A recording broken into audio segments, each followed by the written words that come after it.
আমরা হিংসা ভুলে গিয়ে কাছে কাছে মিলতে হবে, ঠিক কিনা? এটার নাম কি?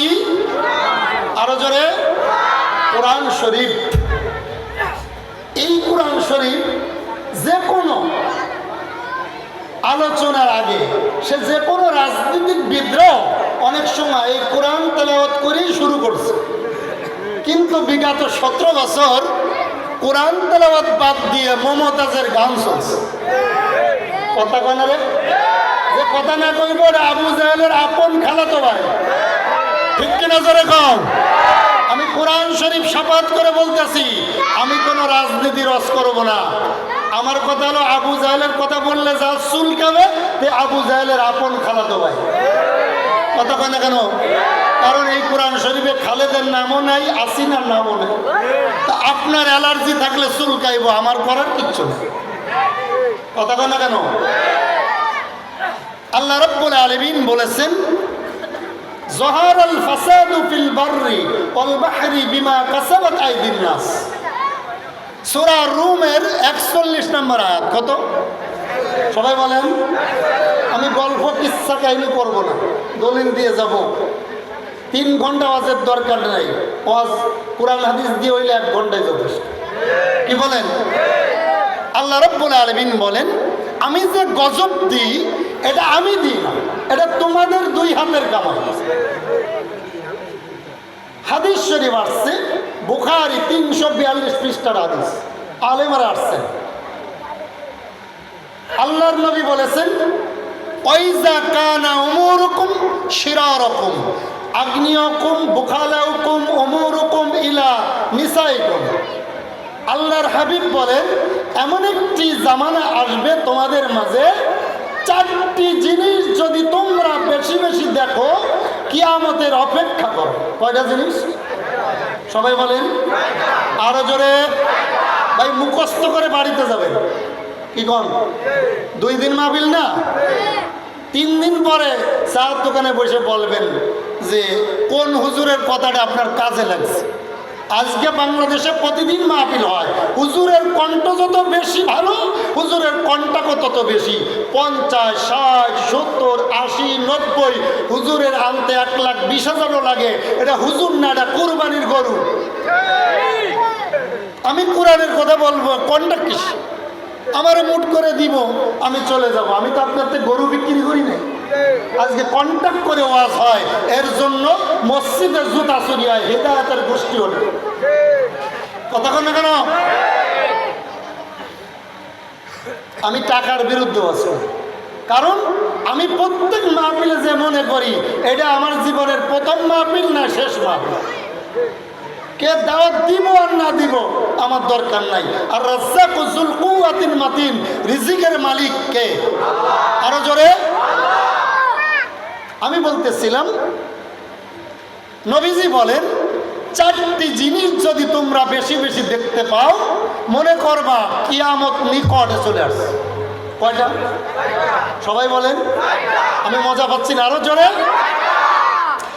আমার দিনের নবী বলেন, 1 নম্বরে তোমরা যদি দুনিয়ার জমিনে দেখো লুচ্চা, বদমাশ, বেয়াদব, অশিক্ষিত, বেনামাজি সমাজের নেতৃত্ব দেয়, বিচার কার্য করে, মসজিদে যায় না, জুম্মাও পড়ে না, 3 বার খারাপ কাজ করে ধরা পাইছে, ধরা খাইছে, মুরগি চুরি করেও ধরা খাইছে, ওই লোকটা যখন সমাজের নেতৃত্ব দেবে তখন কিয়ামত তোমার নিকটে চলে আসছে। জোরে বলেন ঠিক কিনা? আজ আমাদের সমাজে নেতৃত্ব দেয়, বিচার করে অধিকাংশ জিনাখোর। আর কথা বলে রে, আমি এই মাহফিলে এই এলাকায় জীবন আসতাম না, কিন্তু হক কথা ছাড়তাম না। আমার আব্বা যদি শয়তানি করে, আব্বার বিরুদ্ধে ওয়াজ। থাকবেন না ভাগবেন? কারা কারা চলে যাবেন হাত তোলে। আচ্ছা ওয়াজ শুনতে বুঝছে, হাত তোলে। ঠিক নেই ভাই?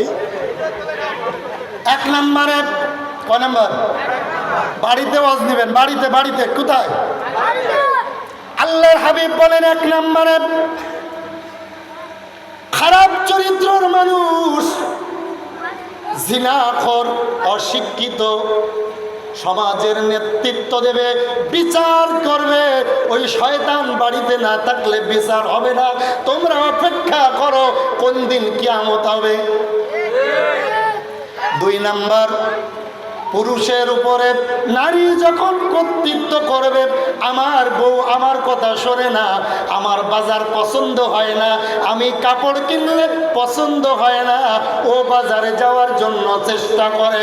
যখন দেখবা মাছ বাজারে মহিলা, দুধ বাজারে মহিলা, নেতৃত্ব দেবে মহিলা, শ্বশুরের দাম নাই, নিজের স্বামীর দাম নাই, নিজেই বাজারে যাইতে পছন্দ করে, ওই দিন মনে করবা কিয়ামত বড় নিকটে, ঠিক কিনা? কয় নাম্বার কইছি?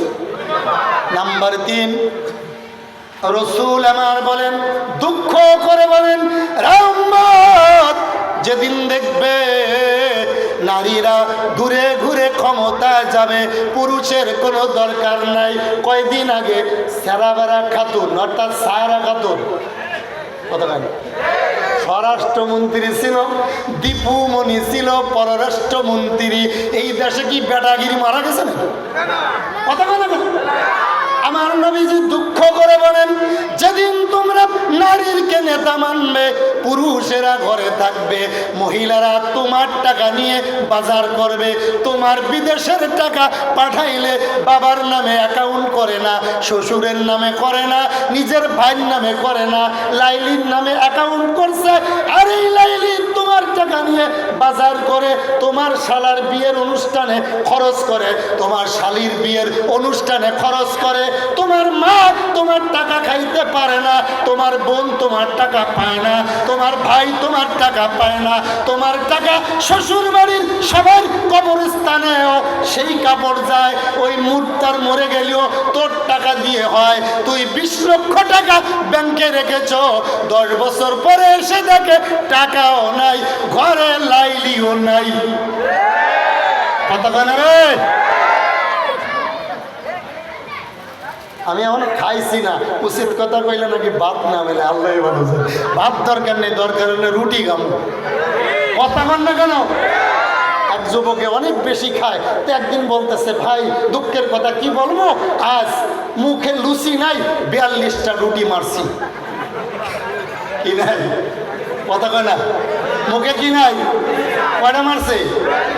তো লুচি থাকলে তো ভুলা সব মারত। কথা কয় না কেন? বন্ধু গভীর মনোযোগ, রসুল আমার ডাক দিয়ে বলেন, যেদিন দেখবা পুরুষের নেতৃত্ব বিলীন হয়ে যাচ্ছে, নারীরা সংসদে, নারীরা চেয়ারম্যান, নারীরা মেম্বার, নারীরা তোমার ঘরের অ্যাকাউন্টের ব্যাংকের অ্যাকাউন্ট নারীর কাছে, তোমার টাকার মালিক নারী, তুমি শুধু টাকা দিবা, ব্যাগ নিয়ে বাজারে যাবে, আর তুই বলদের মতো খাটবি, গরু রাখবি, বিদেশ করবি, তোর ব্যাংকের অ্যাকাউন্ট তোর বোর নামে থাকবে। নেতৃত্ব যখন মহিলার কাছে আসবে, শ্বশুরের কাছে থাকবে, শাশুড়ির কাছে থাকবে, নিজের মাকে ভাত দেবে না, শ্বশুরকে আব্বা ডাকবে, মাকে দেখতে পারবে না। ওই দিন মনে করবি যুবক, কিয়ামত তোর বেশি দিন নয়, কিয়ামত আস্তে আস্তে এসে মাসে মাসে মাঝে মাঝে বিল্ডিং লড়াইয়া ভূমিকম্প শুরু হবে, ঠিক কিনা?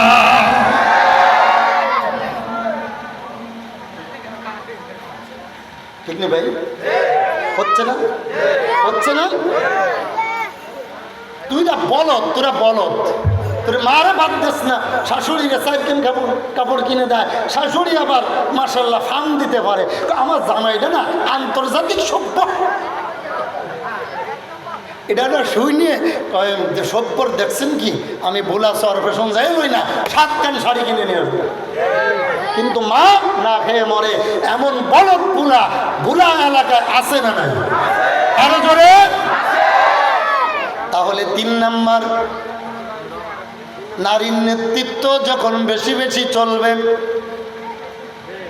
4 নাম্বার, রসুল বলেন, যেদিন তোমরা দেখবা সমাজের মানুষ 80% লোক জিনায় লিপ্ত হবে।